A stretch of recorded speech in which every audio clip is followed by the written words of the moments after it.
Class 9। आज हम exercise 6.1 का क्वेश्चन नंबर 6 सोल्व करेंगे। इसका पहला क्वेश्चन है, इसमें हमें रेडियस दिया हुआ है r is equal to 6 centimetre और एंगल दिया है थीटा is equal to pi by 3 radian. हमने क्या फाइंड करना है? हमने आर्क लेंथ और area of the sector find करना है। सेक्टर की आर्क लेंथ फाइंड करनी है और उसका एरिया फाइंड करना है।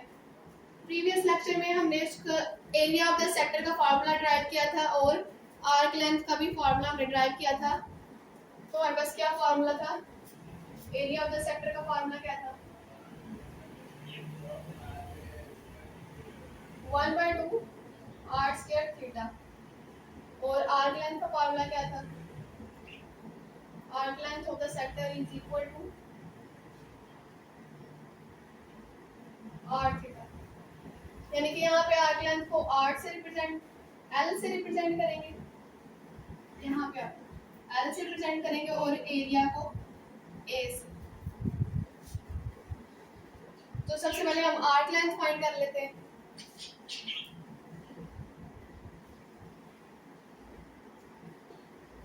पहले आर्क लेंथ फाइंड कर लेते हैं। तो आर्क लेंथ का फार्मूला क्या था?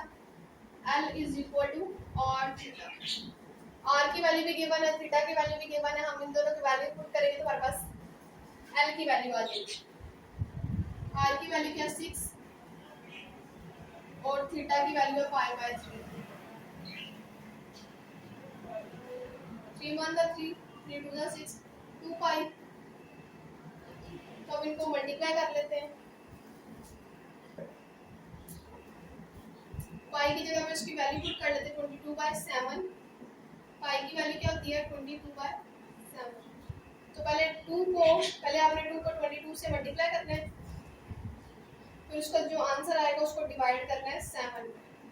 हमारे पास L की वैल्यू आ रही है 6.28। इसका आपने यूनिट भी याद रखना है और आपने इसका यूनिट भी लिखना है। तो आर्क लेंथ है, लेंथ का यूनिट क्या होगा हमारे पास? सेंटीमीटर। यहाँ पे लेंथ का यूनिट क्या होगा? सेंटीमीटर। और एरिया का यूनिट क्या होगा? Centimetre square. तो हमने आर्क लेंथ फाइंड कर ली है। अब हम area of the sector find करेंगे। तो area of the sector find करने का फार्मूला था हमारे पास 1/2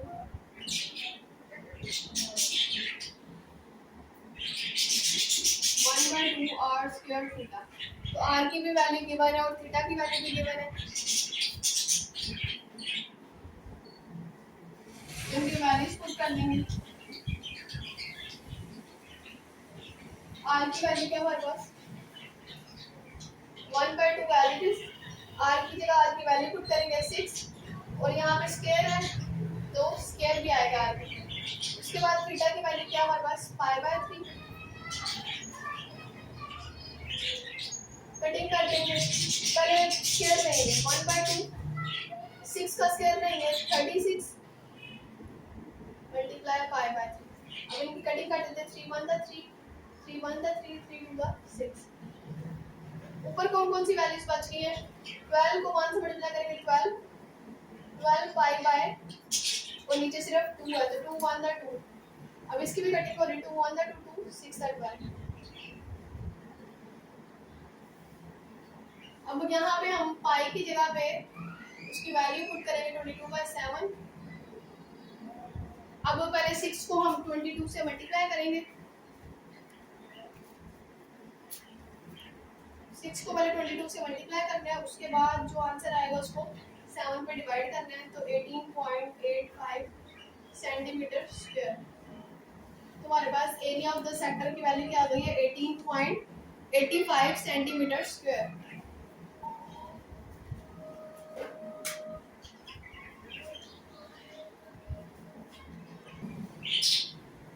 क्वेश्चन नंबर 2 है हमारे पास 6.1 का। क्वेश्चन नंबर 6 का पार्ट 2 है।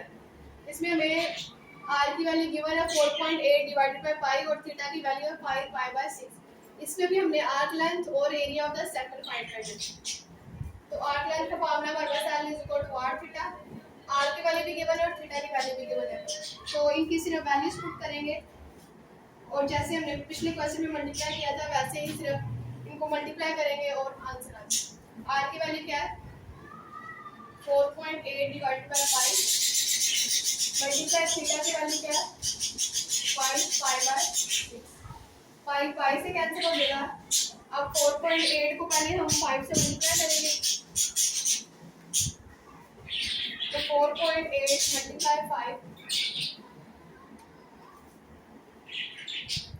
24 और नीचे क्या हमारे पास 6 तो इसकी कटिंग कर देंगे 6 1 6 4 24 तो एल की वैल्यू क्या आ जाएगी हमारे पास 4 सेंटीमीटर। आर लेंथ की वैल्यू हमारे पास आ गई 4 सेंटीमीटर।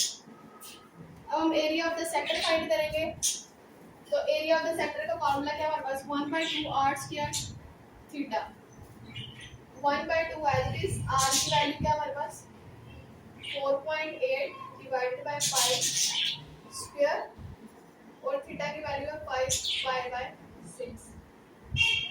अरे इस वैल्यू का हम स्क्वायर लेंगे 1/2 पाई का स्क्वायर लेंगे तो पाई स्क्वायर 4.8 का स्क्वायर लेंगे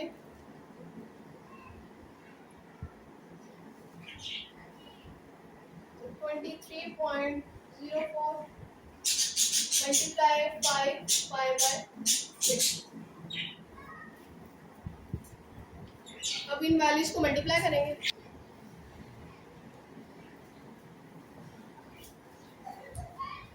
ये 2 पाई है तो 1 पाई से कैंसिल हो जाएगा। उसके बाद हम ऊपर वाली वैल्यूज को मल्टीप्लाई कर लेते हैं 23.04 इसको मल्टीप्लाई कर लेते हैं 5 के साथ मल्टीप्लाई 5 हमारे पास ऊपर आ जाएगा 115.2 और नीचे क्या बच गया 2 और 6 2 को 6 से मल्टीप्लाई करेंगे 12 और 5। अब यहाँ तो एक इसके इक्वल आ रहा है हमारे पास 115.2 डिवाइडेड बाय 5। अब हम यहाँ पे पाई की वैल्यू पुट करेंगे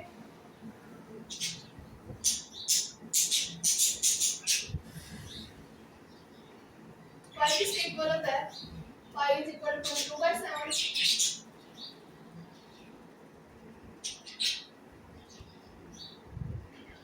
पाई की जगह पे हम लिखेंगे 22 डिवाइडेड बाय 7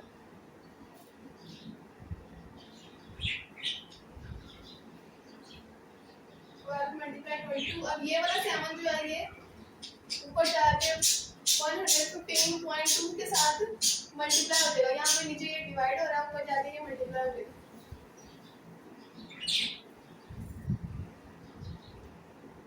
अब ऊपर वाली वैल्यूज को मल्टीप्लाई कर लेंगे और नीचे वाली वैल्यूज को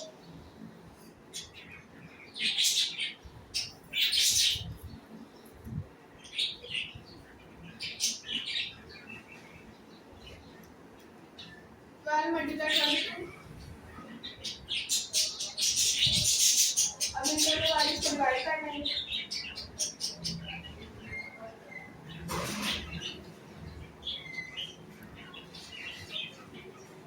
तो a की वैल्यू हमारे पास आ जाएगी 3.05